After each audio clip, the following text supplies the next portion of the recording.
Welcome to Luca and Miguel. Enjoy the video. You begin by preparing the system so the installation goes smoothly. Open Microsoft Store or Steam and install your chosen Motion Wallpaper app. Make sure you have the animated file ready. While installing, check GPU drivers and power settings because Motion Wallpapers use hardware acceleration. Once the app is installed, launch it with administrator rights to allow system-level changes and sign in if required. This initial setup reduces permission issues and ensures the app can register. Now you configure the animated background inside the app. Import or browse to your video or live wallpaper package. Once loaded, preview it and pick the monitor target if you have multiple displays.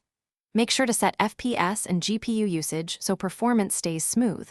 Lower FPS or enable pause on battery if needed. Use scene settings to loop, mute, or sync audio. Once configured, apply to save settings. The app will replace the static Windows wallpaper with the motion background in seconds. Finish by ensuring persistence and compatibility. Turn on Start with Windows so your motion wallpaper loads automatically after reboot, and set exclusions or pause on full screen to prevent interference with games or presentations. If the wallpaper doesn't appear or shows a black screen, restart the Wallpaper app first, then restart Explorer.